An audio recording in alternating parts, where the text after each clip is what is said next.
계셨네. 예수님 찬양 받으소서.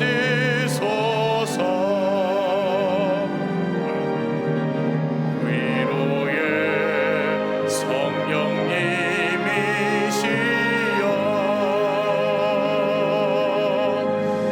위로의 성령님이시여,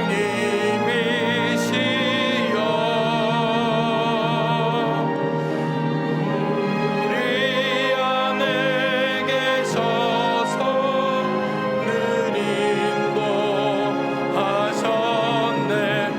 위로의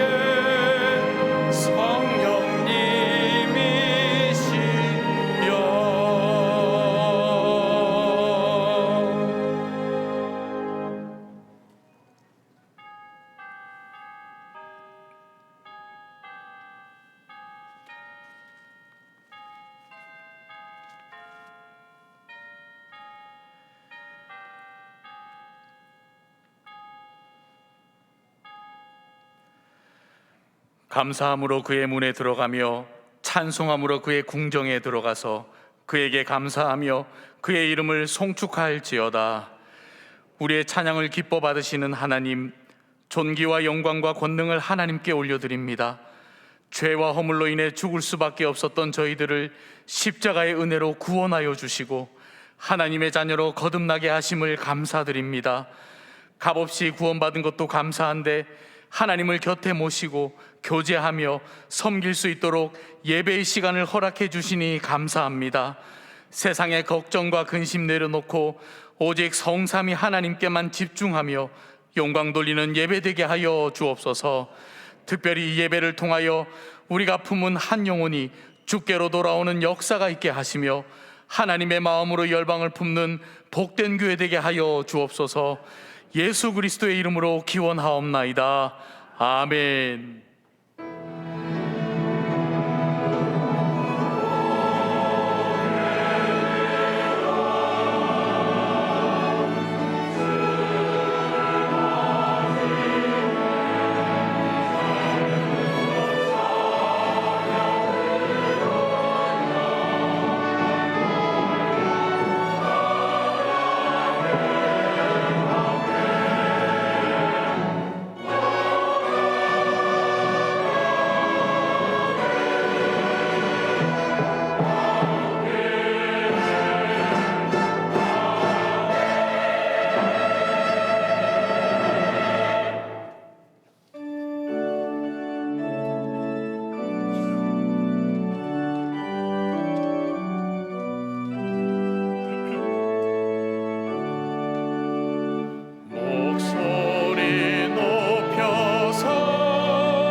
지난 한 주간 우리의 삶을 돌아보며 침묵으로 참회의 기도를 드리겠습니다.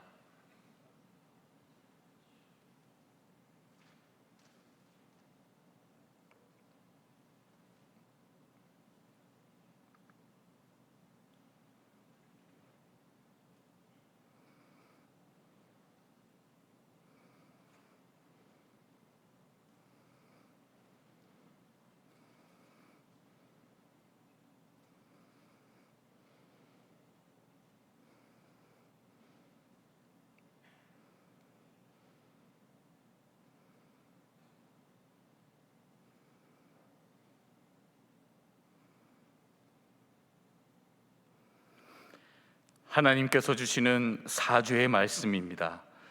너희 하나님 여호와께서 너희에게 명령하신 모든 도를 행하라.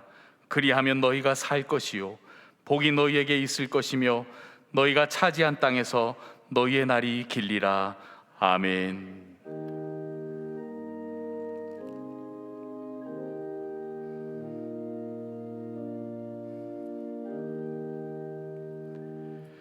나는 전능하신 아버지 하나님 천지의 창조주를 믿습니다.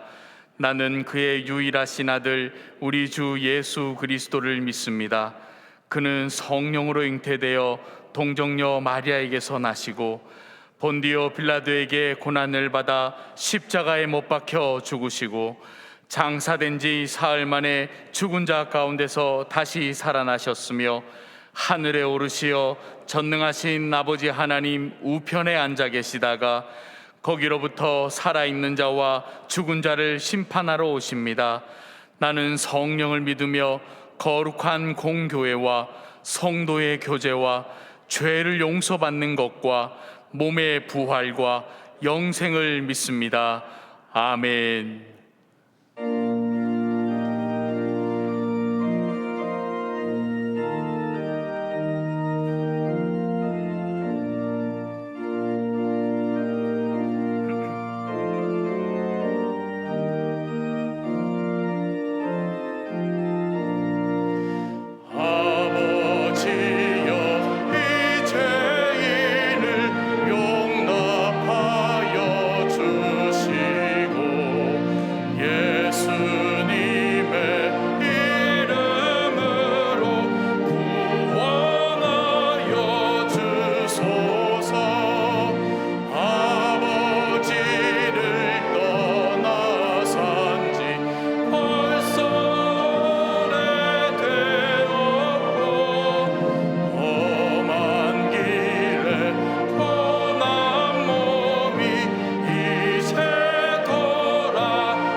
자막을 보시면서 함께 교회 공동기도를 드리겠습니다. 우리의 기도를 들으시는 하나님 아버지, 캄보디아에서 사역하시는 이훈 조복순 선교사님과 동행하여 주시고 빈민가 집짓기 사역과 노인 사역을 통해 그리스도의 향기가 전해져 시엠립 지역을 복음화하게 하옵소서. 미취학부 여름 성경학교를 통해 어린이들이 하나님 나라를 경험하게 하시고 하나님의 말씀에 순종하는 어린이로 성장하게 하옵소서.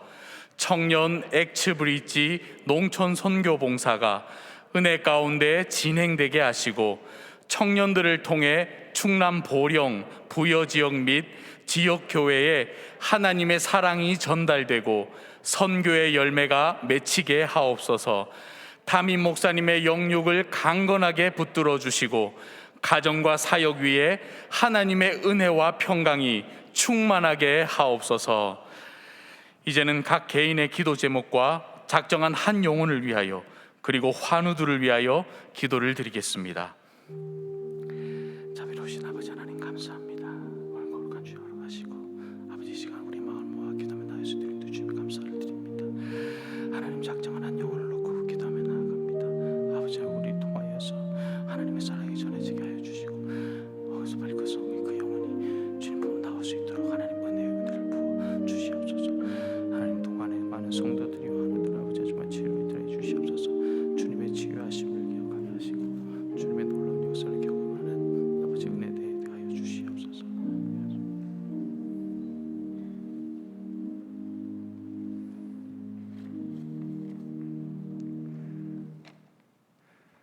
아버지 하나님, 6월은 6.25 전쟁과 조국을 위해 희생한 영혼들을 기린 호국 보훈의 달이었습니다. 또 폐허 가운데 64년 전에 건립된 우리 교회의 창립 기념 예배를 주께 드렸습니다. 이제 70여 년의 세월이 흘러서 과거를 몸으로 살아내고 오늘을 이룩한 어른들은 드물어 갑니다. 기억과 경험도 기록과 역사도 희미해지는 가운데 우리는 단지 오늘의 문제에 골몰하여 살아갑니다. 과거를 상기하며 오늘의 번영과 풍요를 감사하는 교회의 예배가 없다면 혼이 없는 민족이요 무정한 백성에 그칠 뿐입니다. 아버지, 감사를 잊지 않고 살아가는 민족이 되게 도와주시옵소서. 또한 안수집사 권사를 선출하게 하셨으니 그 사역과 직분을 감당하기 위해서 주의 말씀대로 죽도록 충성하는 저들 되게 도와주시옵소서. 하나님, 역사는 인류가 평안했던 세월이 없다고 말합니다. 하나님께서도 전쟁과 배고픔과 전염병으로 세상을 교훈하여 오셨습니다. 교만한 인생은 하나님이 어디 있느냐고 하지만은 오늘도 하나님의 섭리는 엄연하셔서 우크라이나 전쟁과 코로나와 경제 불황으로 세계를 징계하고 계십니다. 우리의 피난처 되시는 주님, 예수께서 세상 죄를 다 지시고 십자가에서 우리를 해방하셨으니 주를 믿는 우리에게 주께서 주시는 평강과 평화를 누리도록 도와주시옵소서. 은혜로운 하나님, 감사와 찬양의 자리에 함께하고 싶어도 못 오는 교우들이 많습니다. 저들의 병고가 낫길 기도합니다. 암과 불치의 병이라도 주가 역사하시면 나을 줄 믿습니다. 또 생활고에 시달리는 심령도 그들의 생활을 편케 하시기를 간구합니다. 삶의 의미를 못 찾고 세상을 비관한 영혼이라도 주의 말씀에서 새 위로를 받기를 소원합니다. 예수께서 많은 병자를 고치셨고 귀신 들린 자 눌린 자를 낫게 하신 것처럼 동안교회와 함께 하시는 성령께서 우리 모두를 치유하고 회복하여 주시옵소서. 절기가 바뀌고 대기가 순환하듯이 새 생명은 탄생하고 성장합니다.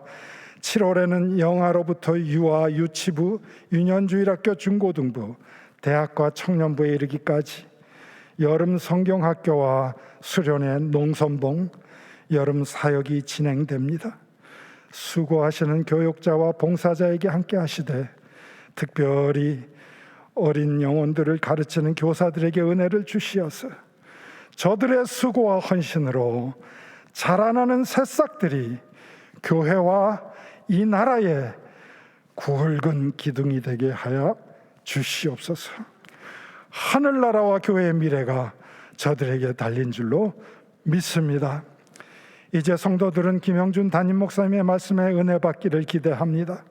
지난 20년 동안의 강단을 지켜주신 하나님께 감사합니다. 이제의 사역의 마무리를 준비할 때가 다가오는데 종의 헌신이 결실과 보람을 거두도록 모두가 기도하게 도와주시옵소서. 그러나 사도 바울에게 육체의 가시가 있었듯이 우리 목사님의 수척함을 볼 때마다 기도하는 모든 성도의 마음은 안타깝고 어렵습니다. 우리의 기도 때마다 담임 목사님의 건강과 평안을 기도하였거니와 주께서는 우리가 헤아리지 못하는 섭리와 경륜으로 목사님의 건강과 사역과 동안재단의 앞날까지를 굳게 하여 주시옵소서. 예배의 시종을 통해서 영광 받으시기를 바라오며 예수님의 이름으로 기도드렸습니다. 아멘.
이 시간 준비하신 예물과 선교헌금, 비전헌금을 봉헌하겠습니다. 매월 첫째 주일은 선교헌금과 비전헌금을 드리는 주일입니다. 선교헌금은 한 구자에 5,000원이고 비전헌금은 한 구자에 10,000원으로 여러 구자에 참여하실 수 있습니다.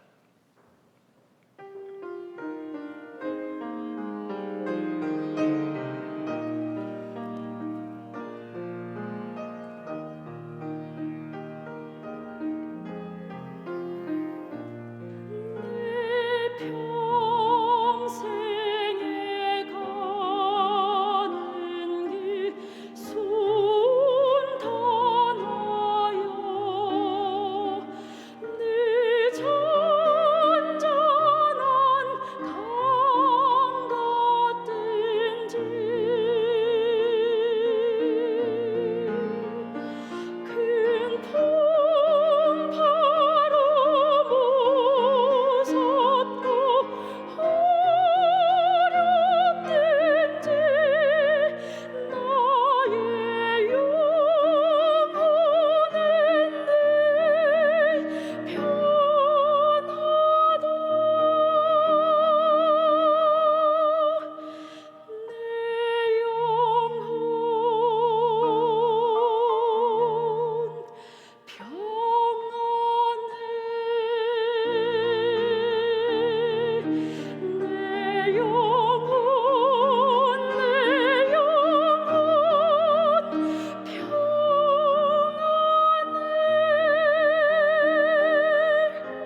나의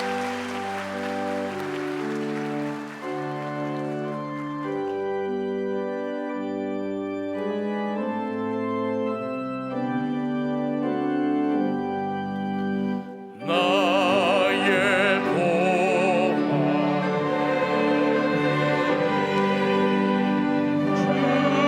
주여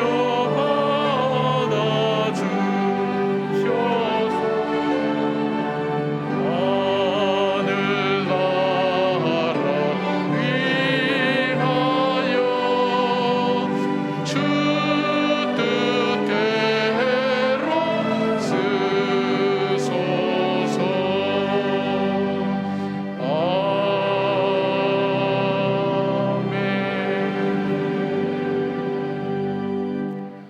아버지, 참 고맙습니다. 예배 드릴 수 있게 해주셔서 얼마나 감사한지 모르겠습니다.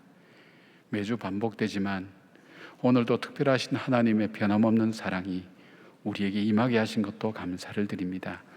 한 주일간 세상 일들이 우리의 마음을 뒤흔들고 우리의 믿음이 어려움을 겪을 수도 있었지만 오늘 이 예배를 통해서 하나님, 우리의 마음이 주님과의 관계가 회복되게 하시고 주님을 만난 주의 백성이 누렸던 기쁨과 감사와 감격과 새 힘이 우리 가운데 넘치는 예배가 되게 하여 주시옵소서. 몸은 와 있지만 마음을 집중하지 못할 정도로 산만하고 어려운 일들로 시달리는 주의 백성들도 마음을 집중하여 살아계신 하나님께 예배드림에 그 기쁨을 맛볼 수 있도록 성령으로 함께 하시고 역사하여 주시옵소서. 귀한 물질을 구별하여 하나님께 올려드립니다. 세상 사람들은 이 물질 때문에 죽이기도 하고 죽기도 합니다. 그러나 주님, 우리의 삶의 모든 것의 주인은 하나님께 있음을 믿는 그 믿음의 고백을 담아 이 예물을 올려드렸사오니 아버지여, 이 예물이 쓰여지는 곳에 주의 영광 드러나게 하시고 드리는 손길에 하나님 믿음과 또 하나님 삶의 현장 위에 하나님 또 자녀손들 위에 하나님 생업의 현장 위에 하나님께서 함께하여 주셔서 하늘의 신령한 복과 땅의 기름진 복이 넘칠 수 있도록 주님 함께하여 주시옵소서. 기가 막힐 웅덩이와 수렁과 같은 어려움 속에 있는 주의 지체들도 새 힘을 얻게 하여 주시고 질병으로 고통과 어려움 중에 있는 주의 자녀들 위해 주님이 채찍에 맞음으로 우리가 나음을 입었다고 했사오니 아버지여, 치유하여 주시고 회복되게 하셔서 초대교회에 나타나고 증거됐던 하나님의 이적과 기적을 저희들이 함께 목도할 수 있도록 우리가 하나님 그 은혜의 주인공이 될 수 있도록 저희들을 붙들어 주시고 인도하여 주시옵소서. 어둡과 간증 역사하지 못하도록 함께 하시고 예배에 집중하는 마음을 허락해 주셔서 예배를 통해서 주시는 주의 은혜가 사랑하는 성도들의 삶 가운데 가득하게 하여 주시고 마음의 소원에 하나님 손을 품고 기도하는 제목들이 응답되는 기쁨과 감격을 증거하고 나타낼 수 있도록 사랑하는 성도들의 삶을 축복하여 주시옵소서. 우리 가운데 계신 우리 주 예수 그리스도의 이름으로 기도드리옵나이다. 아멘. 할렐루야. 주님의 이름으로 여러분을 환영하고 축복합니다. 우리 좌우에 있는 분들도 같이 좀 축복해 주시죠. 주의 평강을 기원합니다. 주의 평강을 기원합니다. 예, 고맙습니다.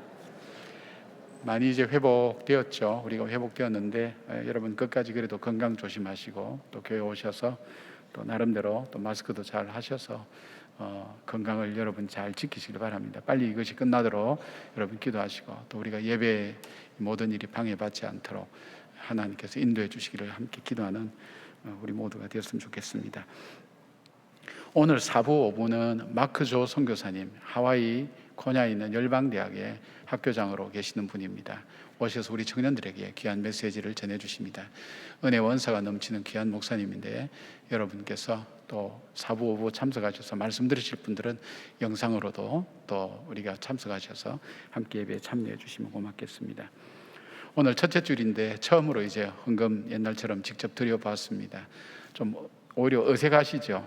예, 우리가 한 주일마다 매달 한 달에 한 번씩 우리가 드리는 어떤 그런 하나님께 정성과 마음을 모아서 표현하는 방법을 우리가 첫째 주에 잊어버리지 말도록 그렇게 드리고 있습니다.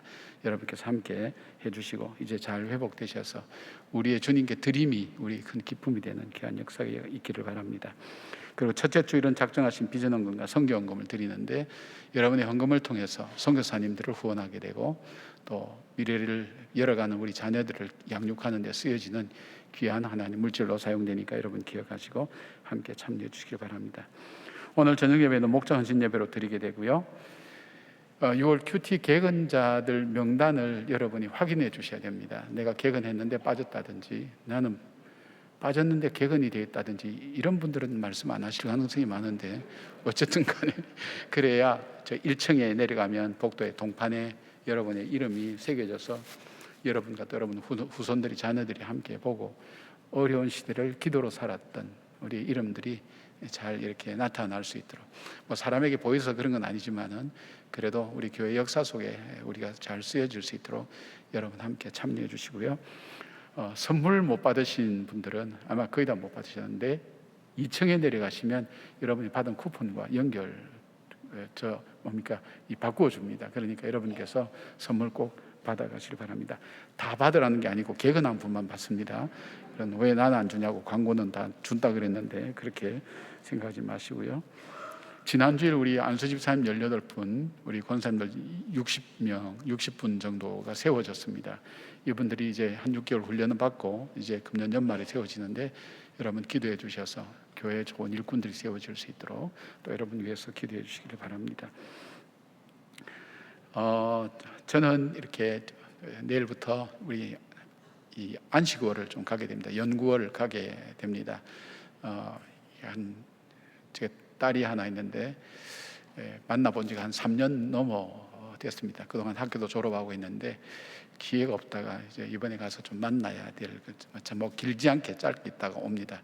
건강이 제가 이제 시원찮아서 여러분께서 기도와 함께 갈 수 있도록 여러분 그래 주시고, 또 빈 자리가 또 공백이 되지 않도록 여러분께서 기도로 채워주시기를 그렇게 부탁을 드립니다.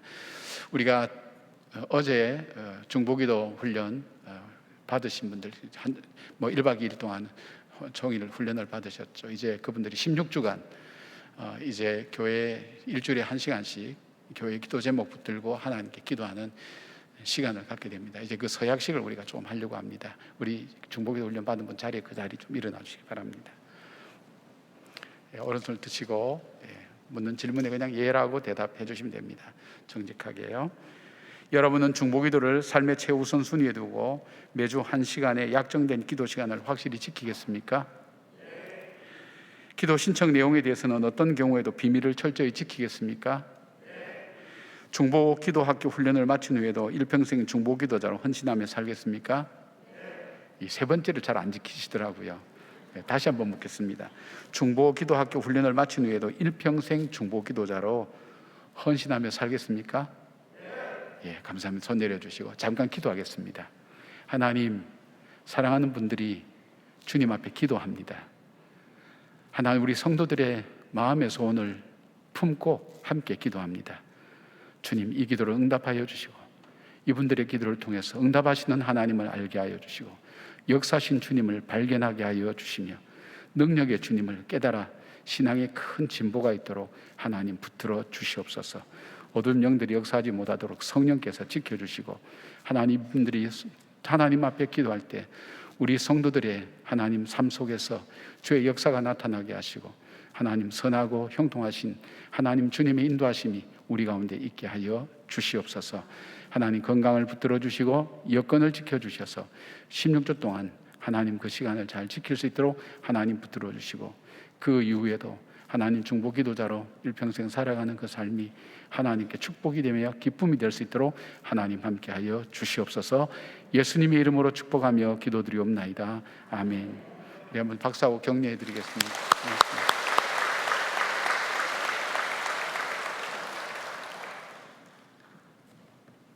약할 때 강함 되시네 나의 보배가 되신 주 나의 모든 것 주 안에 있는 보물을 나는 포기할 수 없네 주 나의 모든 것 십자가 죄 사셨네 십자가 제사하셨네 주님의 이름 찬양해 주 나의 모든 것 쓰러진 나를 세우고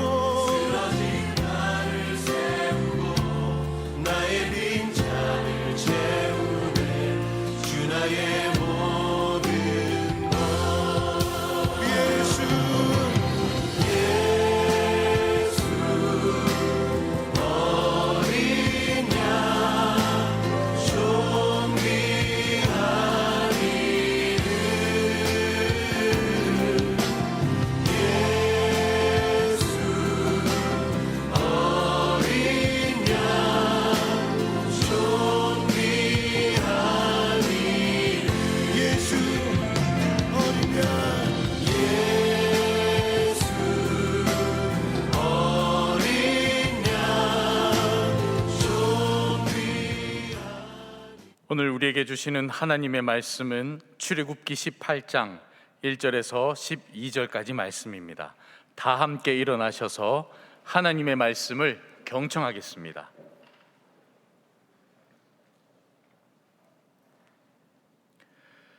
모세의 장인이며 미디안 제사장인 이드로가 하나님이 모세에게와 자기 백성 이스라엘에게 하신 일, 곧 하나님께서 이스라엘을 애굽에서 인도하여 내신 모든 일을 들으니라.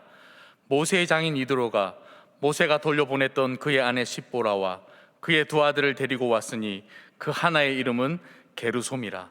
이는 모세가 이르기를 내가 이방에서 나그네가 되었다 하미요, 하나의 이름은 엘리에셀이라.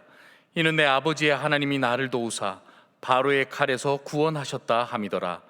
모세의 장인 이드로가 모세의 아들들과 그의 아내와 더불어 광야에 들어와 모세에게 이르니 곧 모세가 하나님의 산에 진친 곳이라. 그가 모세에게 말을 전하되 내 장인 나 이드로가 내 아내와 그와 함께한 그의 두 아들과 더불어 내게 왔노라.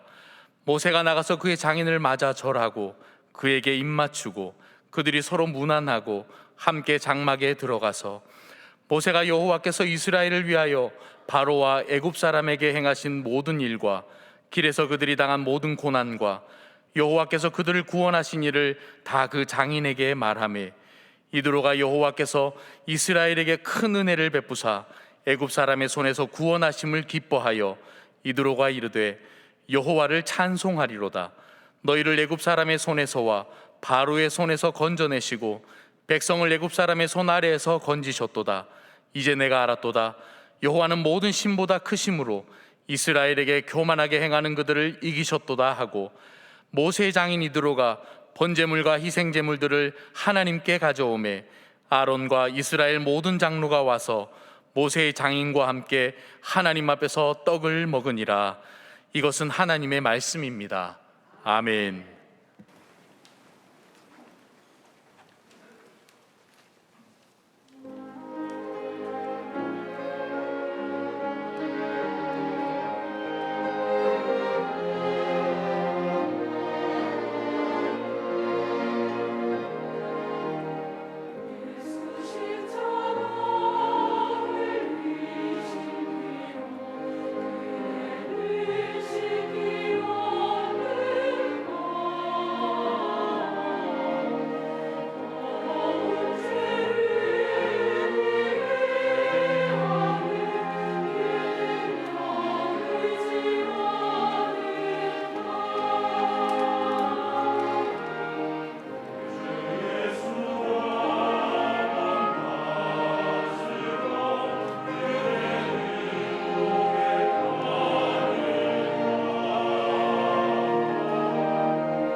아멘.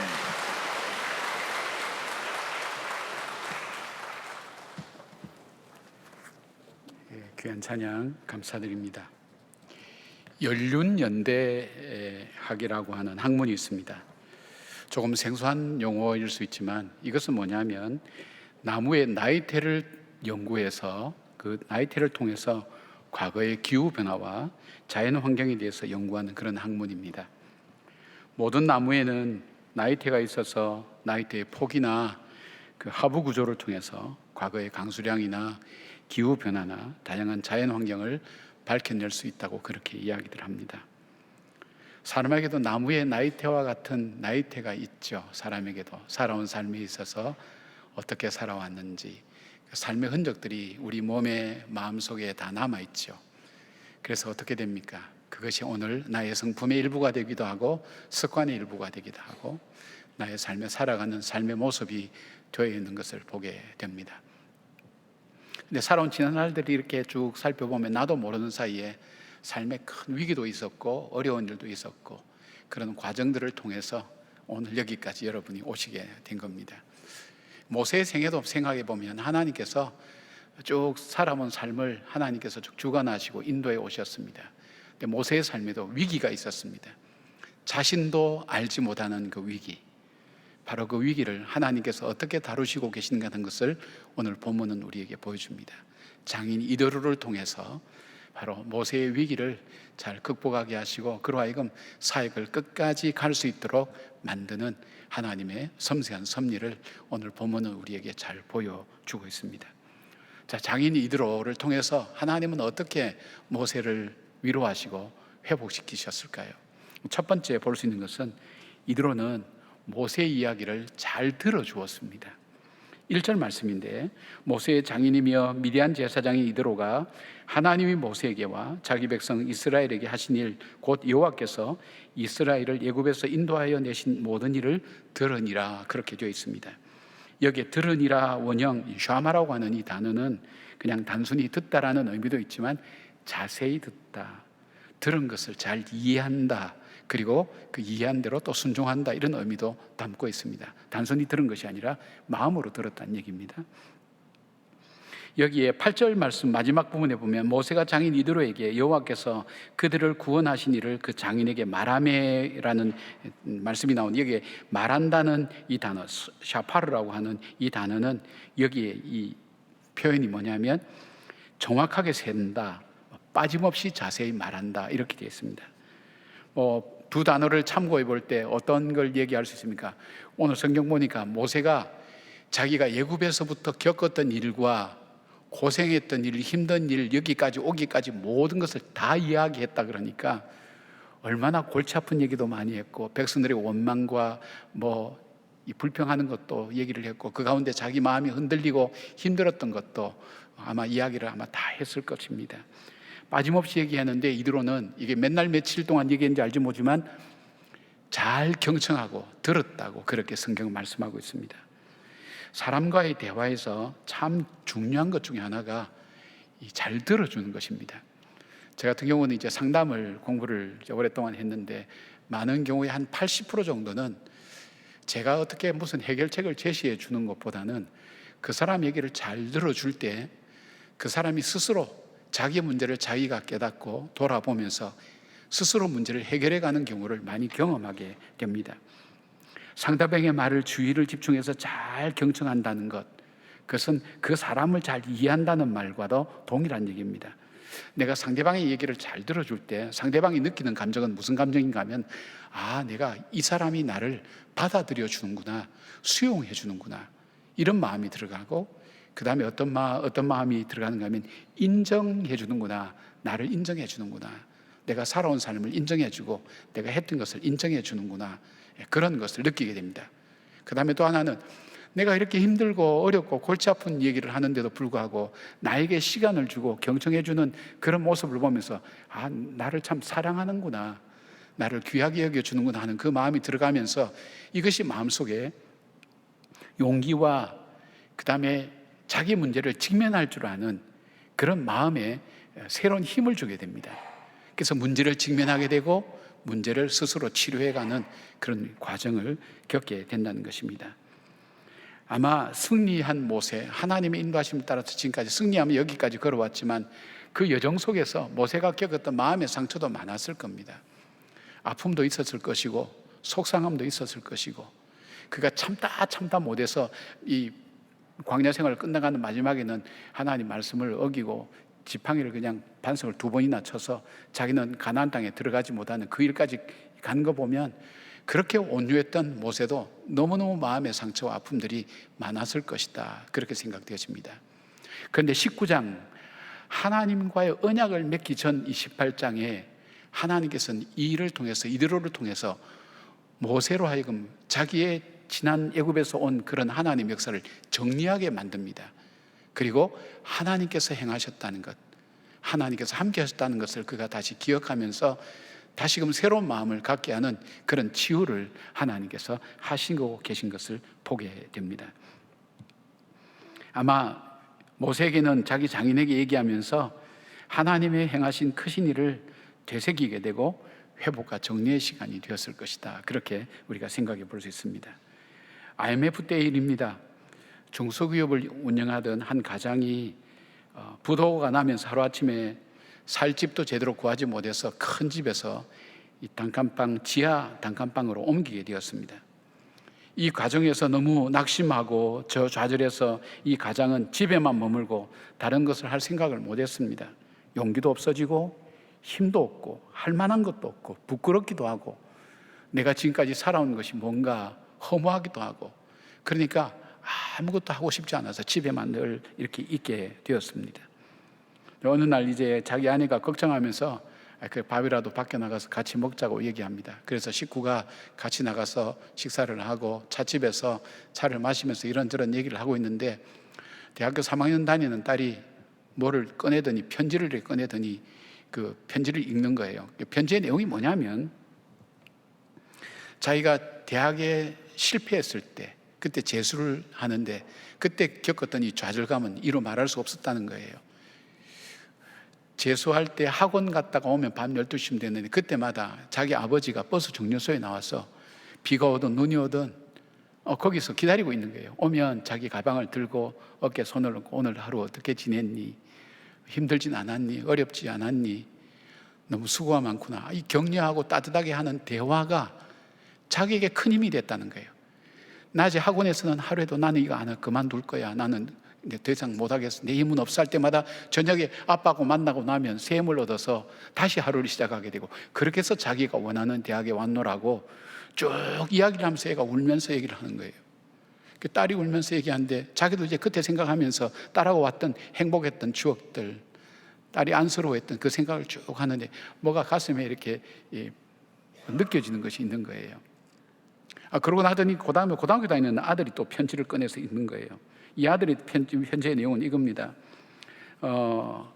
자기가 어릴 적에 이 사고가 나면서 이 응급실로 갈 수밖에 없었는데 굉장히 무서웠다는 거예요.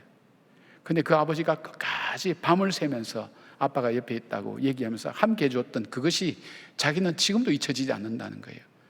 그리고 그것 때문에 지금 사춘기에 친구들의 유혹과 여러 가지 유혹 앞에서도 아빠의 그 생각을 하면서 자기는 이겨나가고 있다는 거예요. 그러면서 얘기가 아빠는 왜 그렇게 이렇게 힘들게 어렵게 그런 상황을 겪는지 자기도 마음이 아프다면서 아들이 울면서 얘기할 때는 코끝이 찡하더랍니다.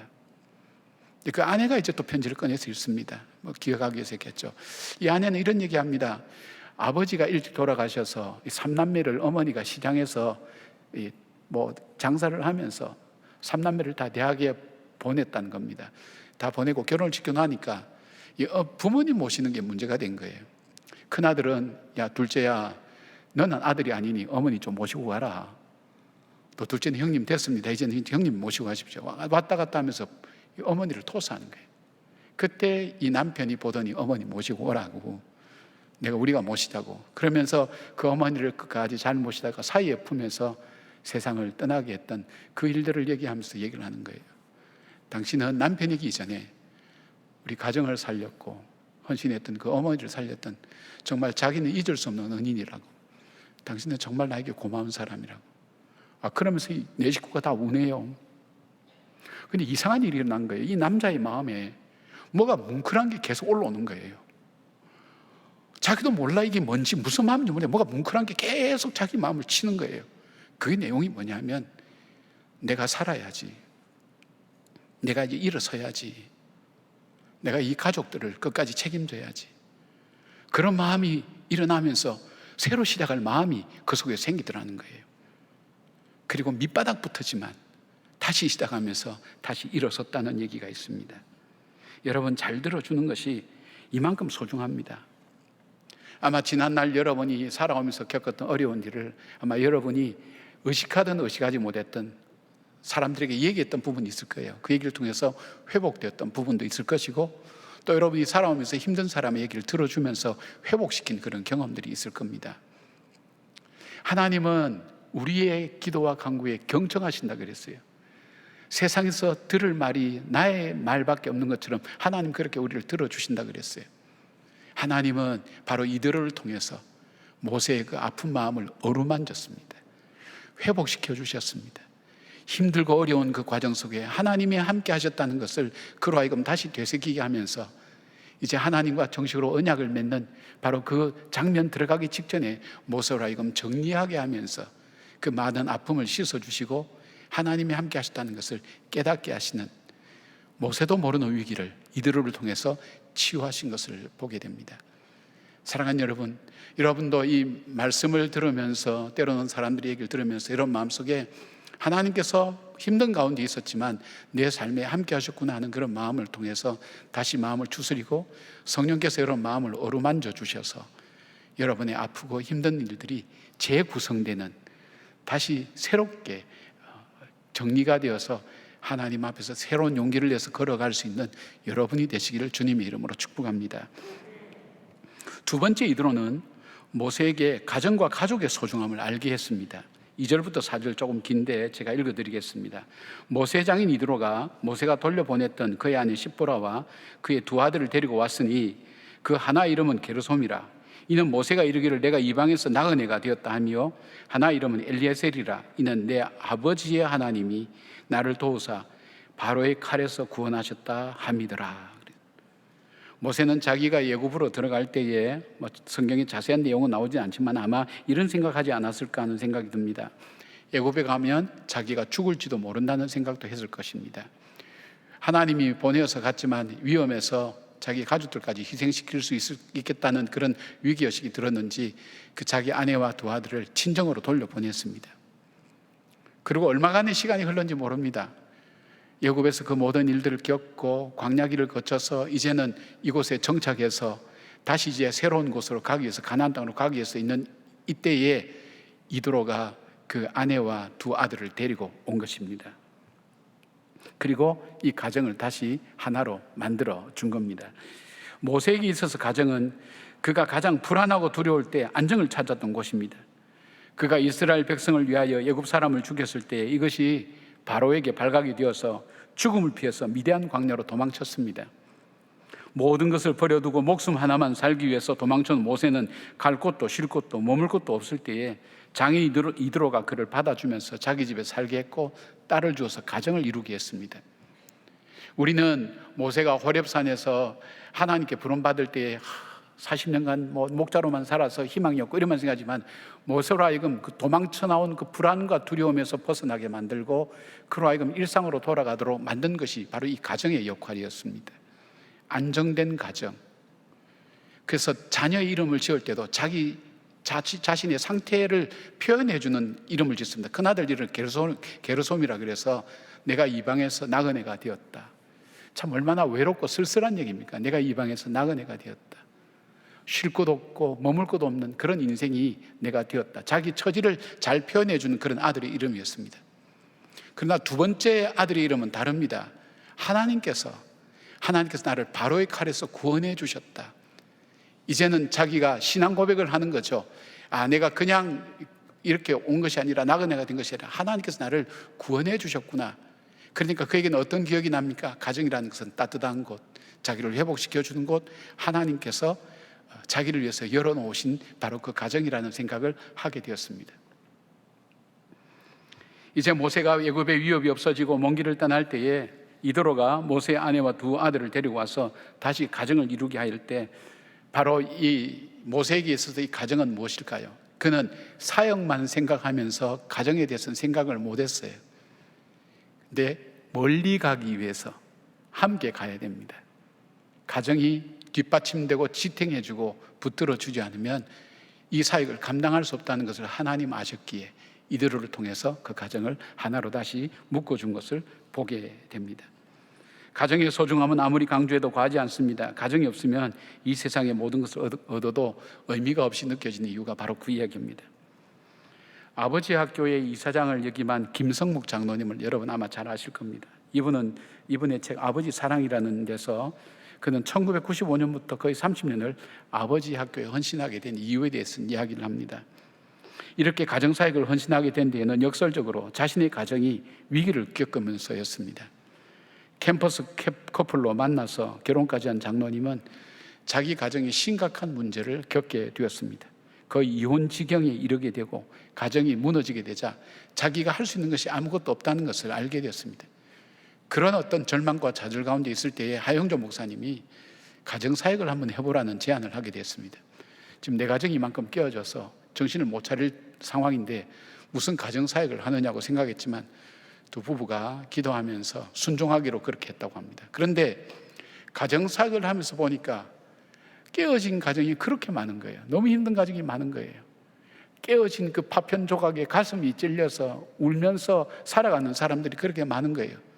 그것보다 더 힘든 것은 깨어지기 직전의 가정이 얼마나 많은가 하는 것을 그가 발견하게 되고 헌신적으로 그 이 사역을 열심히 했습니다. 그래서 그는 계속 섬기면서 74개국에 298개 도시에 총 41만 명이 아버지 학교를 통해서 그 가정을 회복할 수 있도록 했습니다.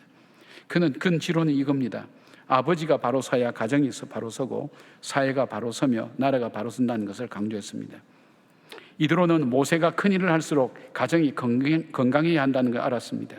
그리고 멀리 갈수록 함께 가야 끝까지 갈 수 있다는 것을 아셨기에 하나님께서 이드로를 통해서 모세의 가정을 다시 회복시켜 주신 것을 보게 됩니다.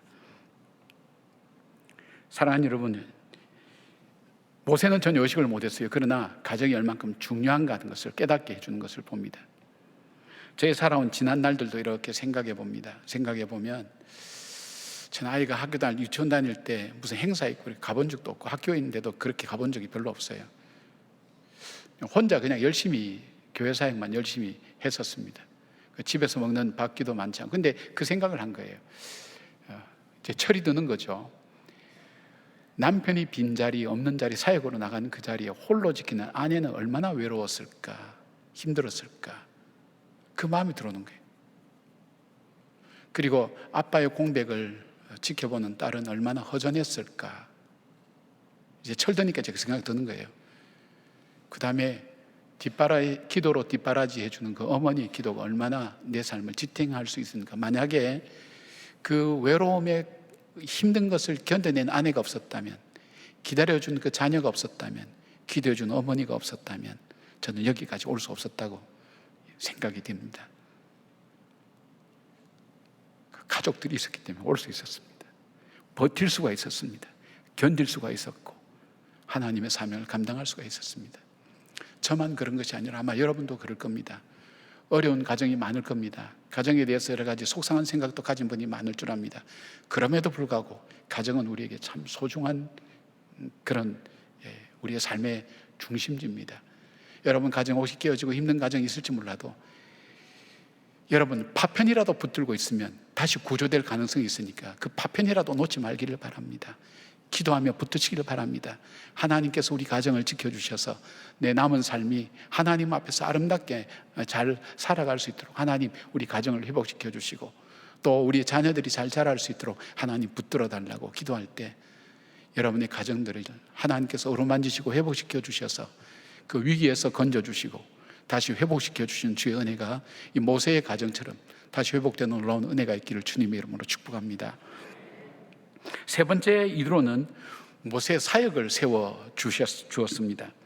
14절에 보니까 어찌하여 내가 홀로 앉아있고, 18절 보니까 너와 또 너와 함께한 이 백성의 필경은 기력이 쇠하리니 이 일이 너무 내게 중함이라 내가 혼자서 할 수 없으리라. 이들은 가까이서 모세가 하루에 생활하는 걸 보았어요. 장정만 60만 명이니까 200만 명 정도 된다 그랬으니까 이 200만 명이 자기들의 관계 속에서 일어나는 수많은 일들의 시시비비를 가리기 위해서 무엇이 옳은 건지 그런 건지 모세를 찾아와서 이 판단을 듣습니다.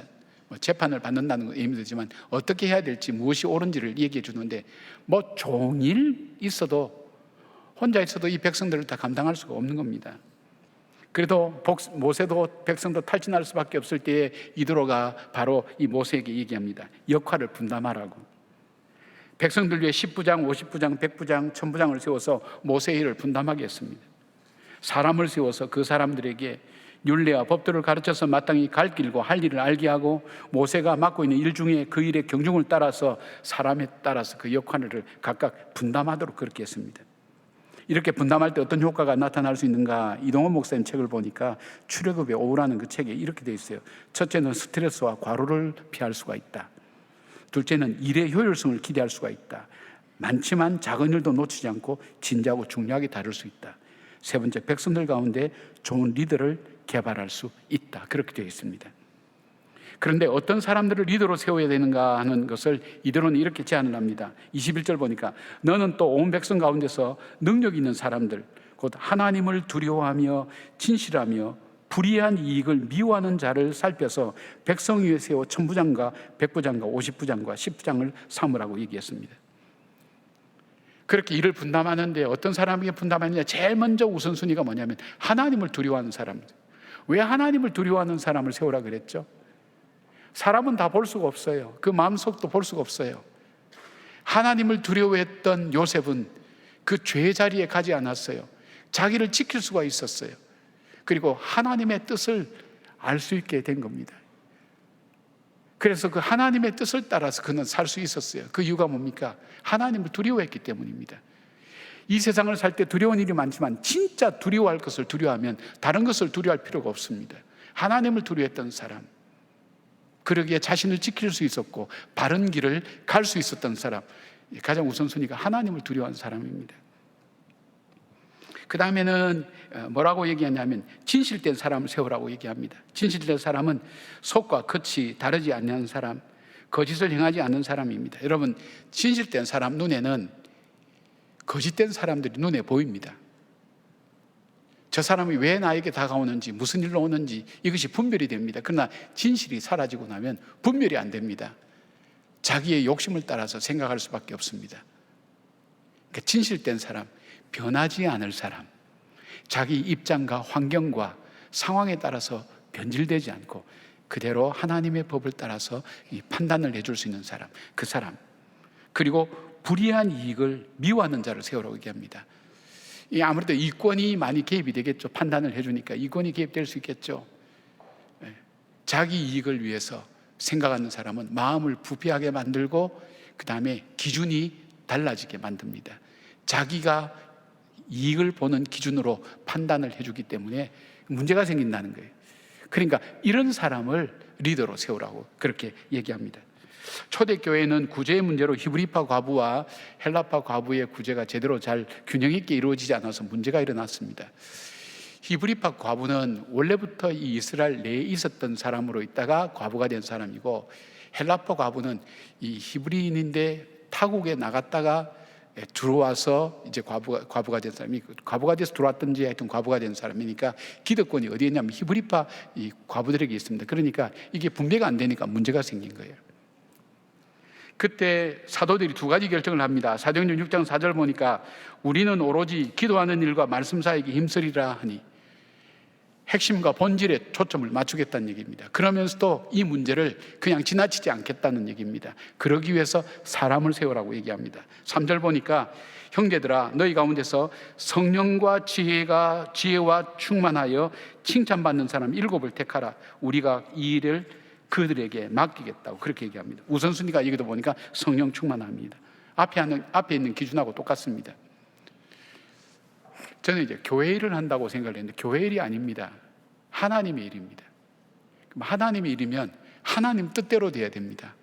하나님 뜻대로 하는 사람은 어떤 사람일까요? 하나님에 대한 지혜와 지식이 있는 사람입니다. 말씀을 먹는 사람입니다. 우리가 하나님 말씀을 먹지 않으면 내 생각이 나오게 되어 있어요. 그리고 내가 지도자로 세워졌을 때 내 의를 내세우게 되어 있어요. 내가 기준이 되게 되어 있어요. 하나님 말씀을 먹는 사람은 하나님의 뜻이 그 안에 계속해서 저장됩니다. 그래서 어떤 상황이든지 하나님의 뜻을 맞추어서 살아갑니다. 참 중요합니다. 그래서 맡은 사람에게서 중요한 것은 말씀을 많이 먹는 것이 굉장히 중요합니다. 하나님 뜻을 알아야 됩니다. 교회의 뜻이 아닙니다. 내 뜻이 아닙니다. 하나님의 뜻입니다. 그걸 분별하는 것이 참 중요합니다. 지혜가 충만한 사람입니다. 지혜가 충만한 것은 분별력이 있는 사람입니다. 일 앞에 내가 어떻게 처신해야 되는가, 이것은 어떻게 올바르게 판단해 줘야 될 것인가, 이 분별력, 지혜가 있는 사람입니다. 하나님 앞에 성령이 충만하면서 분별력이 있어야 균형을 잡을 수가 있습니다. 그리고 또 한 가지가 있습니다. 사람들에게 인정받는 사람. 어제는 교회 사역이 참 많았습니다. 어제는 중보기도 학교도 있었고, 그다음에 이 어린이 부서에 여름 성경학교도 있었고, 또 농촌 봉사, 농선봉 그 준비도 있었고, 사람들이 많이 왔다 갔다 하고 자기 위치를 지키는 거 보면서 마음속에, 제 마음에 참 감사한 마음이 들어가는 겁니다. 저는 늘 제 생각에 제가 앞장서야 되고 제가 다 해야 되고 이런 마음이 아마 저도 모르는 사이에 많이 있었던 것 같아요. 그래서 열심히 해야 되고 성실하게 최선을 다해야 된다 생각하는데, 제가 놓쳤던 것이 있었던 것 같아요. 뭐냐면 하나님께서 일을, 역할을 분담하라는 것. 근데 역할을 이제 분담을 해서 이렇게 쭉 하시는 거 보니까 오히려 그게 훨씬 더 지혜롭고 좋은 것 같아요. 우리 부교육자들도 자기 일처럼 열심히 합니다. 최선을 다합니다. 자기의 책임 주어지니까. 그 다음에 우리 장로님들도, 우리 집사님, 안수 집사님들과 우리 권사님들도, 우리 재직들도, 우리 교인 한 사람 한 사람이 자기에게 주어진 일, 하나님의 뜻이 무엇인가에 초점 맞춰서 열심히 하니까 교회 전체 공동체가 살아나고 활력이 세워지는 것입니다. 아, 내가 놓친 것이 있구나. 몸이 약해지고 보니까 내가 이 균형을 잡지를 못했다는 생각을 많이 하는 겁니다. 역할의 분담이 참 중요한데 이 역할의 분담을 내가 잘 하지 못했구나 하는 생각합니다. 오늘 이 모세에게 이드로가 협력해서 역할을 분담하는 것을 잘 알려주고 있습니다. 모세는 그래서 본질에 충실하면서 하나님에게 자기의 주신 길을 끝까지 갈 수 있었다는 것을 보게 됩니다. 영화 킹스 스피치라는 영화를 보신 적이 있는지 모르겠어요. 요즘 텔레비전도 해주던데, 이것은 실화를 바탕으로 만든 영화입니다. 지금의 영국 여왕인 엘리자베스 2세의 아버지였던 조지 6세에 관한 이야기입니다. 조지 6세는 형이 왕위를 포기하는 바람에 어느 날 갑자기 그는 왕위를 이어받게 되었습니다. 부와 권력과 명예를 지니게 되었지만 사생활에 엄격하고 자존심이 강했던 이 조지 6세는 성격 탓에 어릴 적부터 사람들 앞에서 말을 더듬는 컴플렉스를 갖고 있었습니다. 그때 마침 라디오라는 미디어가 발달되기 시작하면서 대중 앞에 서야 될 일이 참 많았는데, 말을 더듬는 이 사람은 왕의 품격을 떨어뜨릴 뿐 아니라 신뢰를 잃어버리는 그런 일들이 많이 있었기 때문에 모두의 걱정거리가 되고 있었습니다. 그 아내였던 엘리자베스의 도움을 받아서 한 사람을 만나게 됩니다. 리오넬 로그라는 그 선생님을 만나게 됩니다. 환자와 의사, 왕과 평민 사이에 이 벽을 무너뜨린다는 것은 있을 수 없었고, 자존심이 강한 조지 6세는 이걸 허용하지 않았습니다. 그러나 이 라오넬 로우라는 사람은 먼저 왕의 이야기를 잘 들어줍니다. 심지어는 말을 더듬는 그 왕까지도 존귀하고 귀한 분으로 여기면서 받아주고 수용하게 됩니다. 계속해서 그 얘기를 잘 들어주게 되니까 왕의 마음이 조금씩 열리기 시작합니다. 자기를 치료하는 그 사람을 신뢰하기 시작합니다. 이야기를 하기 시작합니다. 그 마음을 알아주니까 마음속에 용기와 힘이 생깁니다. 그러면서 자기를 직면하게 됩니다. 내가 왜 말을 더듬게 되었을까에 대한 자기 트라우마, 자기 상처가 무엇이었는가, 그리고 자기에게 일어났던 컴플렉스를 갖게 된 이유가 무엇인가를 발견하게 됩니다. 발견하면서 자기가 스스로 노력하게 됩니다. 그 어려움을 극복하게 됩니다. 이것이 자신만의 극복이 아니었습니다. 그 당시에 2차 세계대전으로 인해서 영국이 굉장히 사기가 저하되고 국민들이 전부 다 좌절과 절망 가운데 있을 때에 이 조지 6세 이 왕이 이 라디오를 통해서 이 백성들에게, 이 국민들에게 이 연설을 하게 됩니다. 자기가 극복했던 그 과정, 힘들었던 과정, 그 과정을 마음에 안고 이 백성들이 좌절하고 있고 힘들어할 것을 알면서 그 백성이 호소를 하게 됩니다. 남다르게 들리죠. 이 연설이, 왕의 연설이 남다르게 들리죠. 말을 더 이상 더듬지 않고 하나씩 하나씩 자기가 아팠던 것, 힘들었던 것, 그렇지만 지금 일어서서 극복하게 되는 그 과정들을 담아서 이 사람들에게 연설을 하게 될 때 그 연설은 감동이었습니다. 사람들에게 다시 용기를 줄 수 있었습니다. 그래서 이번은 영국 사람들이 가장 사랑하는 왕 중에 한 사람으로 세워질 수가 있었던 것입니다. 오늘 우리는 살아오면서 누군가의 도움을 받으면서 살아오셨습니다. 또 누군가를 도와주면서 살아왔습니다. 그 일의 배후에 하나님께서 우리의 삶을 어루만지셨던 하나님의 인도하심이 우리 가운데 있었습니다. 하나님께서 우리에게 이 말씀을 듣는 중에도 여러분 마음을 어루만지시면 여러분 마음속에 하나님께 주신 용기가 있습니다. 하나님의 어루만지심이 있습니다. 나의 마음은 가만히 있는데 굳어져 있는데 내 마음을 누가 와서 만지는 것 같아요. 그런 얘기를 종종 듣습니다. 마음을 만져주십니다. 그 만져주심은 내 마음속에 내 현실을 이길 수 있는 힘을 줍니다. 내 문제를 볼 수 있는, 직면할 수 있는 힘을 줍니다. 그리고 내가 오늘 겪고 있는 그 문제 앞에 주저앉지 않고 다시 일어서서 끝까지 하나님이 주신 그 마지막 길을 갈 수 있는 용기와 힘을 하나님께서 부여해 주시는 것을 보게 됩니다. 여러분에게 지난날 도움을 주었던 사람들을 다시 한번 떠올려 보십시오. 하나님을 대신해서 이드로처럼, 모세를 세운 것처럼 내 삶을 위로하셨던 사람들이 누구였는가, 그리고 그 일 배후에 하나님이 계셨던 것을 다시 한번 기억해 보십시오. 그리고 여러분도 힘들고 어려울 때 이야기할 수 있는 사람이 누구였던가, 그리고 내가 도와줄 수 있는 사람이 누구였던가를 다시 기억해 볼 때 하나님께서 함께 하십니다. 어떤 분들, 이런 분들이 있을 겁니다. 나는 위로하는데 나는 위로를 받지 못해, 나는 힘을 얻지 못해, 누가 나를 위로해 줄까? 이 노래 아시죠? 만약 내가 외로울 때면, 그 노래 아시죠? 옛날에 이 윤복희 권사님의 글을 읽었어요. 윤한기 목사님하고 두 분이 남매로, 부모님이 일찍 돌아가셨기 때문에 남매로 참 어렵게 그들이 자랐어요. 그런데 윤복희 권사님이 이혼하고 돌아와서 집에서 3일 동안 계속 울 때 그것을 바라보던 그 오빠의 그 안타까운 마음속에 누가 우리 남매를 위로할까? 이 곡을, 이 가사를 그렇게 쓰면서 그에 있었던 세계 서울 국제가요제에서 대상을 받은 상 아닙니까? 오늘 나는 누구한테 위로받지? 이렇게 생각하는 분이 있다면 오늘 사도 바울이 오늘 우리에게 전해주는 말씀을 여러분 좀 들어보시겠습니까? 깊은 좌절과 절망 가운데서, 외로움과 수없는 박해 가운데서도 일어섰던 사도 바울, 자기의 끊임없는 좌들이 자기를 막고 자기 가는 길을 막는다 할지라도 낙담하지 않고 일어서서 하나님께서 거기에 주신 그 길을 끝까지 갈 수 있던 바울은 오늘 우리에게 이 말씀을 들려줍니다. 로마서 8장 34절에 누가 정죄하리요? 죽으실 뿐 아니라 다시 살아나신 이는 그리스도 예수시니 그는 하나님 우편에 계신 자요 우리를 위하여 간구하는 자시니라. 우리를 위하여 간구하는 자신. 37절에 이어서 이게 나옵니다. 그러나 이 모든 일에 우리를 사랑하신 이로 말미암아 우리가 넉넉히 이기느니라. 우리를 위해서 지금도 간구하고 계신 그 주님, 그리고 그 주님을 인하여 우리가 넉넉히 이긴다는 이 말씀을 기억하면서, 사랑하는 여러분, 모세에게 이드로를 보내서 모세가 알지 못했던 그 위기를 이겨나게 가게 하시고 끝까지 가게 하셨던 것처럼 바로 여러분 속에 성령께서 또 성령을 닮은 사람들을 보내주셔서 여러분 삶을 위로하고 치유하고 회복시키셔서 여러분에게 주신 삶의 길을, 하나님으로 가진 인생의 길을 끝까지 아름답게 사명을 완수하게 되어서 여러분이 이 땅을 떠난 날은 사명을 완수한 자의 그 감격과 기쁨을 안고 주님을 만나는 그런 축복의 사람 되기를 주님의 이름으로 축원합니다. 아멘. 기도하겠습니다. 아버지, 참 감사합니다.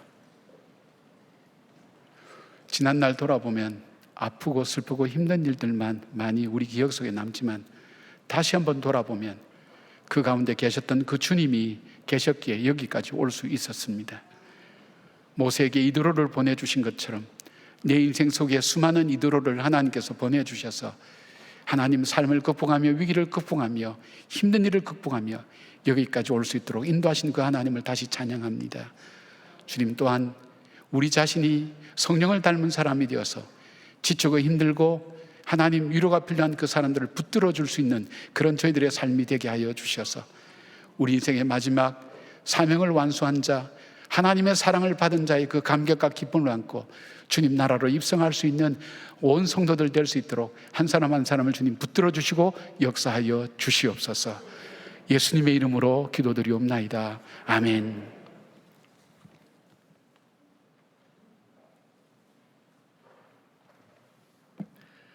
다 함께 일어나셔서 찬송가 370장 찬양하시겠습니다.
주님만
7월 이달의 말씀을 함께 선포하시겠습니다.